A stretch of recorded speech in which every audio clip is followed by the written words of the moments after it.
Welcome back to this already the final segment of today's Price of Business. I'm delighted to be with you. I am your host, Kevin Price. Do you want to mention some great articles over there at priceofbusiness.com? Articles by Chris Kidd on what's going on in the business of sport. Love that ongoing series, so make sure you check that out there. Paul Carroll did a great interview about local banking. I think it's very timely. Benjamin Jerkin, he is one of our contributors in the area of importing. Really love what he's doing with his company. But he did a story recently on truly economical energy, and Brian Spitz on what's happening on the senior care arena, one of the fastest growing concerns and areas for individuals. All of them are Price of Business contributors, rather. Make sure you check them out at priceofbusiness.com. Jason Smith, he is a Price of Business contributor as well. Love his company. Max Profits is what we call it, but you can find out more about it at operatingcosts.com. We're going to be talking to him much more frequently in the weeks to come. Plus, he's going to be bringing on some timely business guests for us to chat with as well. Jason, as always, welcome to the program. Well, thank you very much. Thank you for having me on. Real quickly, kind of give us the story about your company. The concept is pretty straightforward. There's one of those old sayings. Have you ever noticed that the rich just get richer? Well, the same applies to businesses as well. Those larger businesses don't pay the same amount for the same widgets as you and I pay, or small to mid-sized companies pay. They pay much less for the same things that we all buy. And our company goes around that same premise. By increasing the buying power of a small to mid-sized organization, then we are able to get lower prices for that organization. Very, very good. So basically, you go to stores like Walmart, and you're just absolutely shocked by how low their costs are. You got to be impressed. It's because of the volume in which all of the pieces of their product, not just the products they're getting from wholesalers, but everything from electricity to, you name it, they're getting it at a huge volume rate. You help leverage that volume with a lot of independent businesses. Pretty similar, right? Yes, it's a similar thing.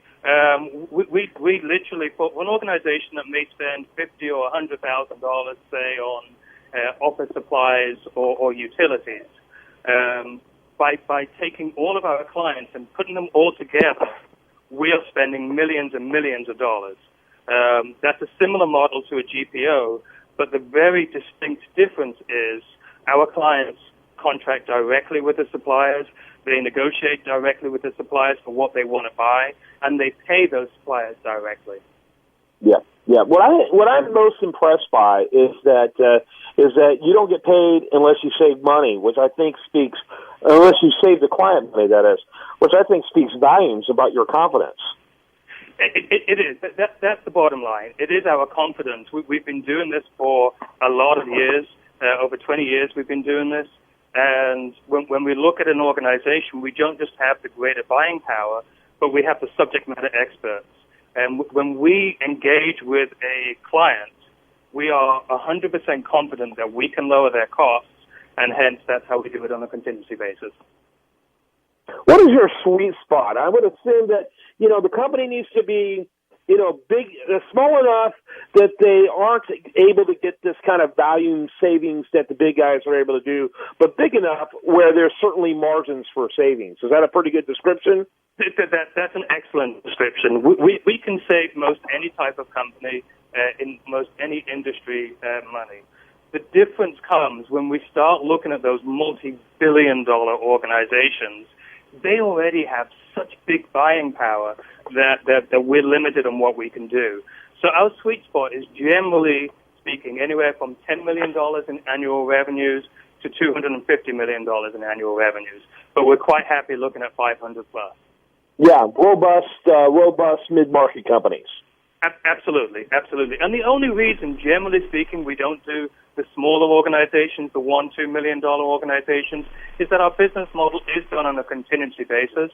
We do get paid by a percentage of the savings, and generally speaking, those smaller organizations just aren't buying enough for us to be putting in those hundreds or thousands of man hours to make it worthwhile. Yeah, absolutely. How long is it? I'm assuming it starts with an audit of what a business is currently doing, and then with a strategy after that. Is that pretty much how it works? Absolutely. The very first step is we ask for what we call an accounts payable file, and that might be from Quicken or any accounts book, and we're literally looking at 12 months rolling spend, what they're spending by vendor. We'll do the rest. We'll look at that vendor. We'll categorize that vendor. We'll put all the different vendors in a particular category and lump it in together so that we can do a report. And then we go back to the CFO or we go back to the stockholder and say, okay, these are the categories that we suggest that we look at to begin with. Our clients always got full control as to say, no, I don't want to look at utilities. What I'd rather do is I want to look at office supplies, or I want to look at MRO or freight or something like that. Yeah, absolutely. And so very crucial. It's got to make sense for everyone. How long does it take to do one of those audits at the beginning that leads to implementation? How long is that process typically? I'm sure it ranges from size of company, et cetera, but kind of give us a feel. We're so used to doing it, and we have special software that we have in-house. So generally speaking, once a client gives us that accounts payable file, we can usually come back with a preliminary savings analysis in about 7 to 10 days. So it is pretty quick. And at that point in time, when we have the preliminary savings analysis, is a bit of an mouthful, I know, then we go back to the client and say, we anticipate being able to save you X percentage if we do get engaged. Yeah, very good. And then the implementation process, how long is that? The implementation process is actually fairly long. It's generally between 18 months and 2 years. And the reason for that is we don't just get a new contract, get new prices. That's not where our process stops. We start with that. It may be with the existing supplier, maybe with a supplier that a client has been dealing with for the past 10 years. We get new prices, and then we go back on a monthly or quarterly basis and actually audit those savings. We make sure that the client gets the savings that were promised. And our 20-plus years experience tells us that more often than not, if we don't do that, the client is not realizing those expected savings. Jason Smith, you're going to be hearing more from him. His company is OperatingCost.com. Max Profits is what his company is, but you can find him at OperatingCost.com. Great story. I appreciate you bringing it to us. Thank you very much, Kevin. I look forward to speaking to you again.